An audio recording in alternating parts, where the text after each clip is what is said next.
Tonight, retaliation. Israeli airstrikes into Gaza in response to Palestinian-launched rockets. The United States is extremely concerned by the levels of violence in Israel and the West Bank. Plus, without provocation, without justification, without necessity, this is a premeditated attack. Marking 1 year since Russia's invasion of Ukraine. And heart health. If you think about your plate as a pie chart, 60 to 70% of that should be fruits and vegetables. How what you eat can lower the risk of heart disease. All this and more tonight on Faith Nation.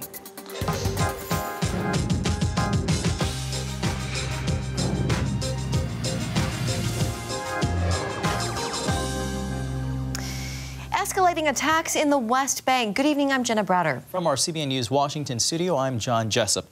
Well, violence in Israel and the West Bank is intensifying after stepped-up security raids sparked deadly retaliation. A rocket attack from Palestinian groups in the Gaza Strip leading to Israeli airstrikes over the region. CBN's Matt Galka has our top story with the latest on the situation. Matt? Well, Jenna and John, responding to the rocket attack, Israel Defense Force leaders say they targeted weapons manufacturing facilities and storage sites used by Hamas.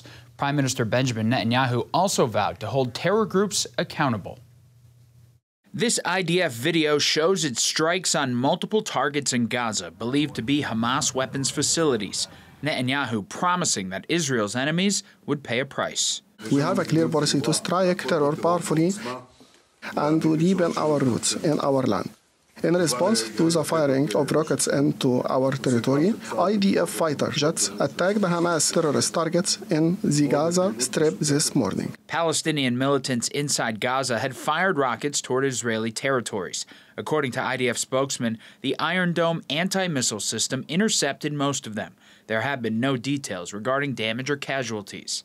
This recent fighting results from an Israeli troop raid in the West Bank from earlier in the week, targeting suspected terrorists. It resulted in the deaths of 11 Palestinians and hundreds more were injured. We recognize the very real security concerns facing Israel. At the same time, we are deeply concerned by the large number of injuries and the loss of civilian lives. Citing an imminent threat, Israeli authorities targeted 3 suspects accused of killing an Israeli soldier. All 3 died in the raid. The concern now, violence that spirals out of control. It is certainly our hope that the type of arrangement that Israelis and Palestinians had worked out in recent days does indeed, in the coming days, serve to de-escalate tensions. The United Nations Middle East envoy is now in the Gaza Strip, hoping mediation efforts will ease tensions and prevent more bloodshed in the region. John, Jenna. Now is our CBN News Jerusalem Bureau Chief, Chris Mitchell. Chris, great to have you on this evening. So is Israeli airstrikes in retaliation for rockets launched into Gaza. Do you expect this deadly escalation to continue? Well, I think to some degree, Jenna, this kind of back and forth is going to go on. What happened, what started the missiles from Gaza, and then the response by the IDF striking military targets inside the Gaza Strip was an earlier raid by the IDF into Nablus. It's a Palestinian city. They were there to go arrest 2 terrorists that had been accused, or that had been to apprehend them because they were involved in the killing of an IDF soldier and other terror attacks. Now, that's typically, it's kind of routine, but what happened is that it began to be a big firefight. Not only these 2 terrorists fought back, but there were other members of Hamas, Islamic Jihad, a group called the Lion's Den, all converged on the IDF. So there was a large firefight resulting in about 10 or 11 deaths and scores that were injured. Chris, Israeli Prime Minister Benjamin Netanyahu has pledged to strike at terror powerfully. How do you believe the new Israeli government of Bibi Netanyahu and its tougher stance factors into the Palestinians and the violence that we're seeing right now? Well, I think they want to fight back against the increase in terror from about, say, March of last year. There's been an increase, maybe over 1,000 terror incidents that have happened. And so not only Benjamin Netanyahu, but this was also the policy of the former government under Naftali Bennett and Yair Lapid. Israel's military has been working to dismantle terror networks to thwart future assaults. Chris, do operations like that, though, only deepen the resolve of some of these terrorist groups? And is there any room for diplomacy here? Well, you could argue that, Jenna, but I think what they're trying to do is when they have a intelligence of an imminent terror attack, that's where they feel like they have to respond. And so that's what the IDF is doing. And I would say, John and Jenna, a longer-term solution would be the education system of the Palestinian Authority and some of these the militant groups. They're teaching young people, and many of these terrorists are just in the young 20s. So 24, 25, and so education, many of these are taught from an early age to believe in jihad, to believe that martyrdom is important, that they could have 72 virgins. And this is what's fueling this, this kind of terror attacks and this kind of back and forth between Israelis and Palestinians. That would be a longer-term solution to change that educational system. We know the biblical text talks about praying for the peace of Jerusalem. Chris, talk about what you sense believers are praying there for Jerusalem now and across the region.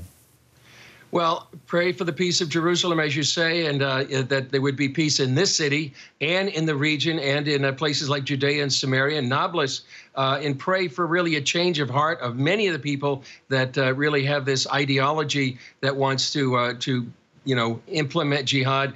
Wider is, I just came back from 10 days in Turkey that saw the devastation in that country. It's hit Syria as well. Pray for the people of Turkey that they could recover, that they could have hope and healing. Thankfully, there's groups like Operation Blessing that are there to provide that hope and healing to people that are in such a desperate situation. I'd never seen any devastation like that, and these people need prayer, and they need hope, and they need help.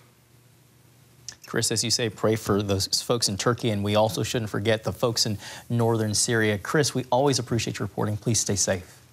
Thanks, John. To Ukraine, tomorrow marks 1 year since Russia's brutal invasion. And tonight, a look at the trials and triumphs of the Ukrainian people. CBN's Chuck Holton has been on the ground reporting and brings us their stories.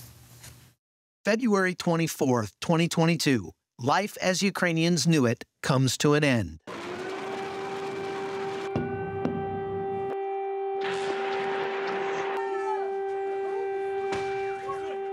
A full-scale invasion by land, sea, and air as Russian troops pour into Ukraine.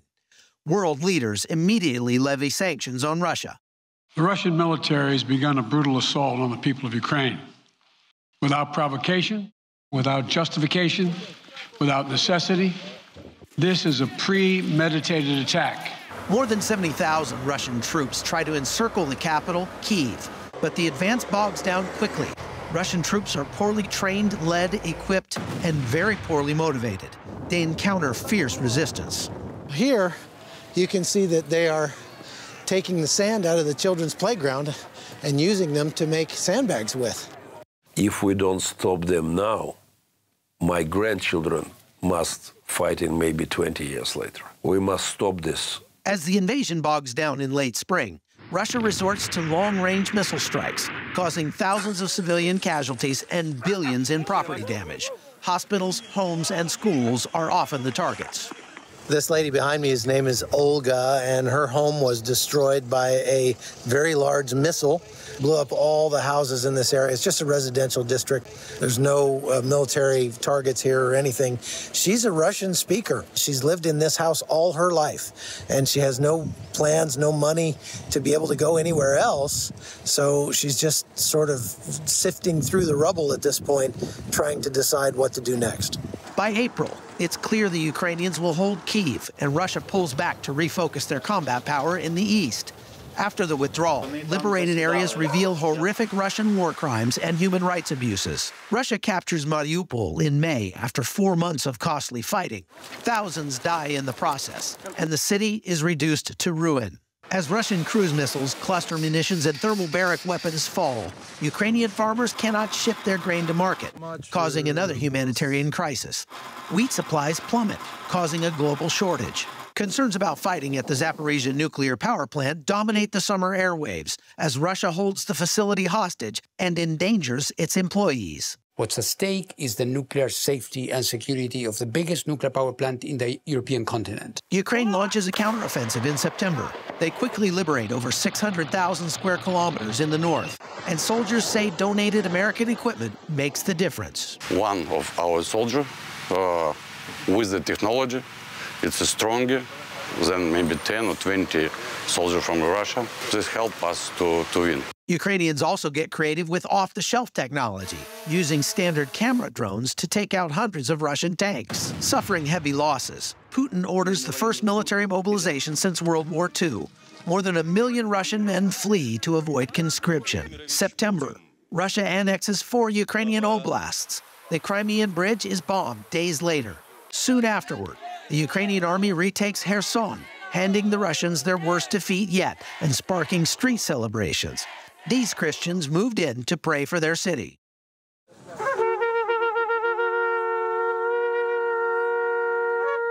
I can't even express what I'm feeling. It's a happiness, and for me, it's a mountain that was impossible to be moved, but it was moved only by God. Russia targets critical infrastructure as winter approaches, using the cold as a weapon.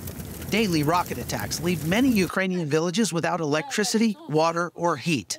Battle lines harden as President Zelensky requests more aid because his army is firing more artillery in a month than most countries acquire in a year. Operation Blessing and Orphan's Promise have been assisting Ukrainian Christians since the beginning, providing desperately needed help to the frontline areas and displaced families across the country. And I see that these people who are still be here, this church, who serve people here, they fighting for me too.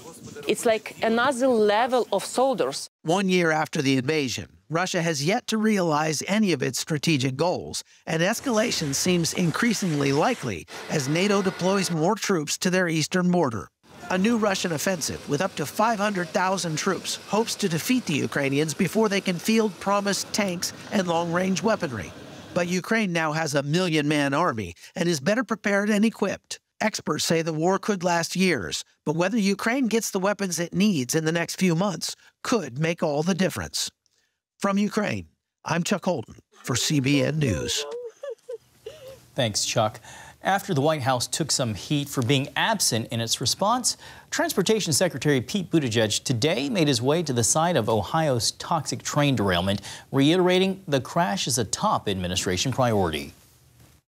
We're also holding ourselves to the highest standard in terms of the work that we're doing and the work that we're going to continue to do to both respond to this incident and to make sure that we make rail safer for everyone. Meanwhile, a new report from the National Transportation Safety Board details the events of the crash. The engineer did attempt to bring the chemical-filled train to a stop, but by the time he got critical warnings about an overheated wheel, it was too late. When he tried to slow the train, cars were already coming off the tracks. Overall, 38 train cars derailed and 12 were damaged by subsequent fires. From unemployment to inflation. When we come back, all things economy. Welcome back. In economic news, the U.S. economy grew at a slightly weaker rate during the last year's fourth quarter than originally thought. Revised numbers out today show the GDP growth of 2.7%, down from the original 2.9%. Economists say weaker consumer spending led to the revision. Meanwhile, unemployment data out today shows new jobless applications fell by 13,000 last week to 120,000. It's the sixth straight week claims were under 200,000. Well, joining us now is Mark Hamrick, Washington Bureau Chief and Senior Economic Analyst with Bankrate. Mark, always great to have you. Let's start with the unemployment picture, or the employment picture, if you will. Mark, many people perhaps anticipated there would be a rise in applications due to the mass layoffs in the tech field. Can you explain why we didn't see that rise? Good to be with you, John and Jenna. The job market remains remarkably resilient and strong in the face of admittedly bad news, particularly in the tech sector, but also extending to information, media, and some parts of the financial world. Yet we still have an elevated number of job openings and a depressed unemployment rate, most recently at 3.4%. Remember, we had that whopper of a employment report for January, which estimated more than 500,000 jobs added. So there are things about the economy that are not necessarily working well of late, but the job market, well, that's working out pretty well for workers. On the GDP front, Mark, does this downward revision raise the risk of recession? Well, let's first of all back away from the initial part of that question, Jenna, and acknowledge that even a downward revised GDP at an annualized growth rate of 2.7% is above the long-term trend of about 1.8 to 2%. Really, though, the question is, what kind of momentum do we have right now? And the reality is that since the beginning of the year, we're about halfway through the first quarter. We're getting upgrades for economic growth in this first quarter. So we'll see how the year turns out. But I think people are sort of becoming a little bit more relaxed about the question of imminent recession. There inevitably will be a recession. The question is the depth, duration, and severity. But right now, the economy's hanging in there, at least in terms of growth in the job market. A sign of the crippling effect of inflation, Mark, a new survey from Bankrate finds more than a third, 36% of Americans say they have more credit card debt than emergency savings. Why is this so concerning? Well, it's very alarming, John, and thank you for asking about it, because we think it's important that Americans try to prioritize emergency savings because life happens, right? And so we all have to face the unexpected. We just don't know exactly how that's going to be comprised. And so people are taking on more credit card debt, obviously because they don't have sufficient emergency savings. We've talked before about the majority of Americans who live paycheck to paycheck. And the credit card debt is being taken on at a time when those interest rates are the highest we've ever seen at Bankrate. New offers for the best qualified individuals, meaning those that have more stellar credit scores and records, well, those interest rates have an annual APR of about 20%. So there are people paying much more than that. That's quite expensive, particularly for the people who don't have emergency savings to lean on. Mark, just a few seconds left, but for people who want to start saving money, what are some very practical tips? Really shop around for the best rate, especially for emergency savings. You need to be able to get at that money quickly when that event occurs. High yield savings accounts, you can shop online, look at Bankrate. They're paying 3%, 4%, even 5%. This is some of the best returns we've seen in savings in more than a decade. All right, Mark Hamrick with Bankrate. Thank you so much, Mark. Have a great night. Thank you. Thank you. Coming up, the secret to a healthy heart. We'll show you right after this.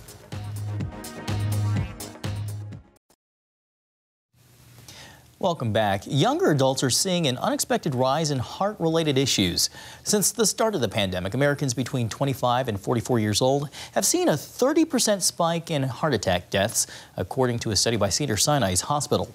Meanwhile, an Ohio State University survey finds 47% of adults under 45 don't even realize they're at risk for heart disease. Well, heart disease is America's #1 killer, with the CDC reporting someone dying from it every 34 seconds. February is American Heart Month, a time meant to help all of us focus on our cardiovascular health. Well, new research, though, shows many Americans lack the tools and information to do just that. Medical reporter Lori Johnson explains.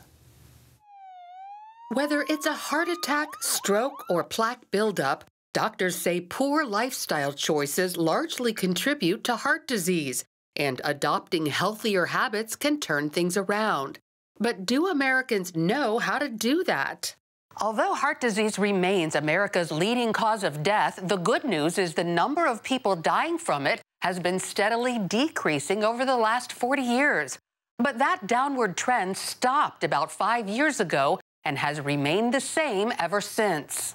A Cleveland Clinic survey finds Americans harbor a number of misconceptions when it comes to heart health.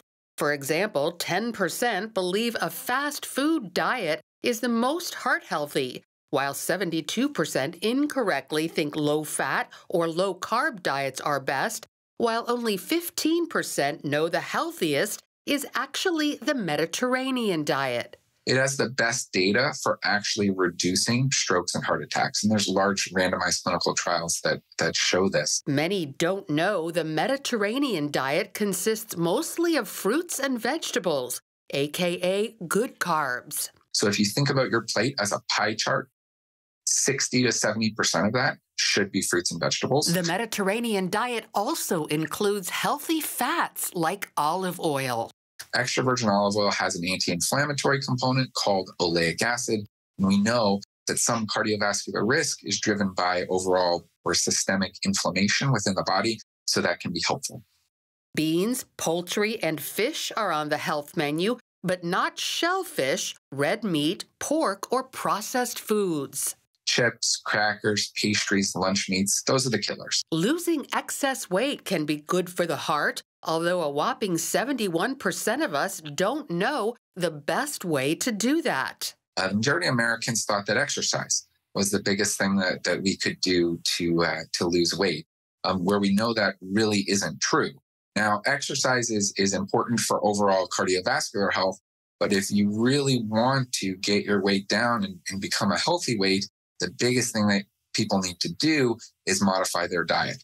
Too many Americans don't realize the importance of keeping their blood pressure and cholesterol in check. Most people should be seeing their primary care doctor, and they should be checking that. And more people need to know there are other heart attack symptoms beyond chest pain and pressure. For women, I typically say also that nausea or any type of gastrointestinal symptoms that just are lingering and not going away, you should at least think about, maybe it's my heart.